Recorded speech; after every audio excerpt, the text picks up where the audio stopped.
Hello பூமி. மாமா,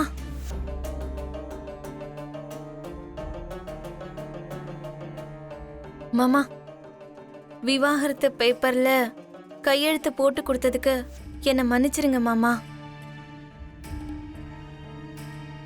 உங்களை விட்டு பிரியணுங்கிறதுக்காக நான் அதுல கையெழுத்து போடல. அந்த டைம்ல எனக்கு அங்க வர வழி தெரியாம அந்த அபூர்வா என்ன அப்பா முன்னாடி பயங்கரமா லாக் பண்ணிட்டா. என்னால அங்க எதுவுமே பேச முடியல. எனக்கு தெரியும் பூமி, எனக்கு தெரியும். மாமா, உங்களுக்கு இன்னொரு விஷயம் சொல்லட்டா? அம்மாவை கொலை பண்ணது அபூர்வா தான்னு டிஎன்ஏ ரிப்போர்ட்லயே வந்துருச்சு. அபூர்வாக்கு அந்த விஷயம் தெரிஞ்சு இன்ஸ்பெக்டர் விக்ரம் சாரை ஆக்சிடென்ட் பண்ண வச்சிட்டா. போலீஸ் வந்து அரெஸ்ட் பண்ணி கூட்டிட்டு போயிட்டாங்க.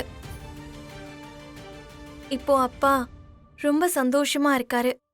அம்மாவுக்கு நியாயம் கிடைச்சிருச்சுன்னு ரொம்ப ரொம்ப சந்தோஷமா இருக்காரு. இப்போ உனக்கு என்ன வேணாலும் கேளு, நான் செய்யறேன்னு வாக்கு கொடுத்திருக்காரு. மாமா, இப்போவும் நான் ஒன்னதான் விரும்புறேன் பூமின்னு நீங்க ஒரே ஒரு வார்த்தை சொல்லுங்க. நான் அப்பா கிட்ட பேசி நம்ம 2 பேருக்குள்ள இருக்கிற பிரிவையும் இதுக்கப்புறம் எப்பவும் வராத மாதிரி பாத்துக்கிறேன். திரும்பவும் நம்ம ஒன்னு சேர்ந்துடலாம் மாமா. நம்ம காதல் உண்மையானது மாமா. மாமா, பிரிஞ்சு போற அளவுக்கு தூரமா இன்னும் போகலல்ல? சொல்லுங்க மாமா. இப்போ நம்ம 2 பேரும் ஒன்னு சேர ஒரு வாய்ப்பு வந்திருக்கு. உன்னை எனக்கு இப்பவும் பிடிக்கும் பூமின்னு ஒரே ஒரு வார்த்தை சொல்லு மாமா. பூமி, உன்னை எனக்கு ககன், உங்களுக்கு ஒரு முக்கியமான பர்சனை இன்ட்ரோடியூஸ் பண்ணணும். வாங்க ககன், வாங்க. மாமா, ஹலோ மாமா. என்னாச்சு பூமி? கட் ஆயிடுச்சு.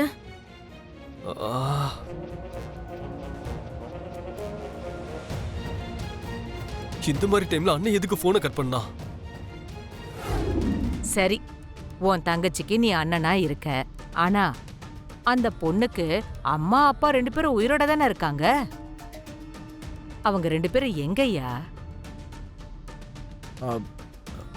சரி, நான் ஏதாவது ஒன்று பண்ணி எப்படியாவது அரேஞ்ச் பண்றேம்மா. எங்க சொந்தக்காரங்களாம் ஆக்சுவலி. அப்படிலாம் வேண்டாப்பா. அம்மாவும் அப்பாவும் உயிரோட இருக்கும்போது வேற ஒருத்தங்க வந்து கன்னியாதானம் பண்றது சாஸ்திரப்படி நல்லதில்ல.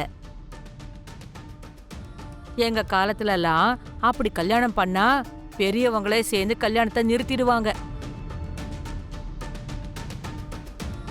பாட்டி, இப்ப இதெல்லாம் தேவையா? வாங்க நம்ம உள்ள போலாம். நீருடா, உங்களுக்கு தெரியாத விஷயத்தை எடுத்து சொல்லதானே பெரியவங்க இருக்கோம். நீ என்னப்பா சொல்ற? உன் அம்மா அப்பா 2 பேரும் வந்து உன் தங்கச்சிக்கு கன்னியாதானம் பண்ணா இங்க வந்திருக்கிறவங்களும் சம்பிரதாயப்படிதான் நீங்க பண்றீங்கன்னு மனசார சந்தோஷப்படுவாங்க. எங்களுக்கும் அதுதான்ப்பா மரியாதை. என்னப்பா யோசிக்கிற? உன்னை பெத்தவங்கள வர சொல்லுவதானே?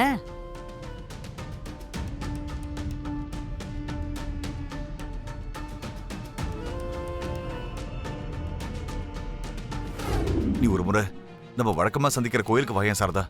நான் உன்கிட்ட கொஞ்சம் பேசணும். நான் இப்போ ஒரு முடிவு எடுத்திருக்கேன். அது மட்டும் நடந்தா நம்ம மக பூர்ணி கல்யாணத்தை நாம 2 பேருமே சேர்ந்து நடத்த முடியும். இல்ல, என்னால வர முடியாத.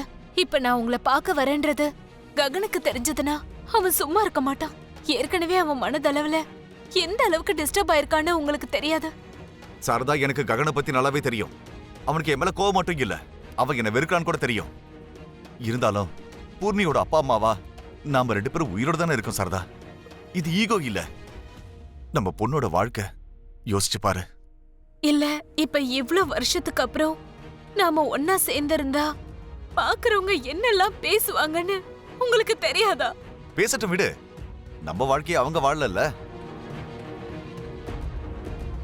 உண்மையை சொல்லணும்னா நீ அங்க தனியா இருந்து கல்யாணத்தை நடத்தி வைக்கிறத பார்த்தா எனக்கு ரொம்பவே கஷ்டமா இருக்கு சாரதா. சாரதா, ப்ளீஸ் ஒரே ஒரு தடவை கோயிலுக்கு வாயேன். நம்ம பூர்ணிக்காக, நம்ம பொண்ணுக்காக நான் உன்கிட்ட வேற எதுவும் கேட்க மாட்டேன். இதான் கடைசி முறை. ப்ளீஸ் சாரதா.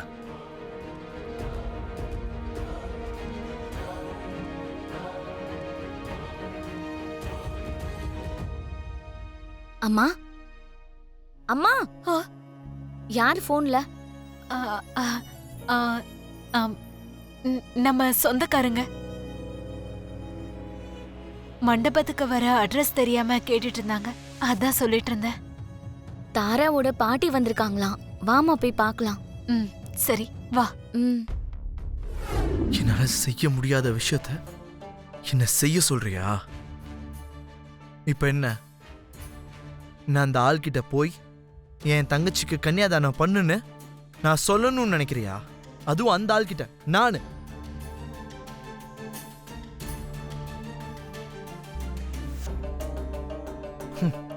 எப்படி இது நடக்கும் போறி? எப்படி இது நடக்கும்? அண்ணா, இது என்னோட வாழ்க்கை. இந்த மாதிரி ஏதாவது பண்ண போய் கல்யாணம் நின்னு போயிடுச்சுன்னா நீ இந்த அளவுக்கு சாக்ரிஃபைஸ் பண்ணிருக்க. எனக்காக இந்த ஒண்ணும் பண்ண மாட்டியா? அந்த அம்மாவுக்கு அவ்வளவு பிடிவாதம் இருந்துச்சுன்னா நான் இந்த கல்யாணத்தையே நிறுத்திடுறேன். நான் இப்போவே கேன்சல் பண்றேன்.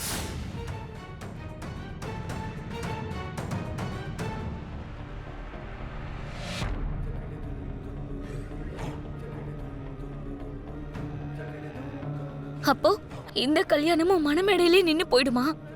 என் வாழ்க்கை இப்படியே தானா அண்ணா? இனிமே என் வாழ்க்கையில கல்யாணம் பண்ணிக்கிற யோகமே இருக்காதா?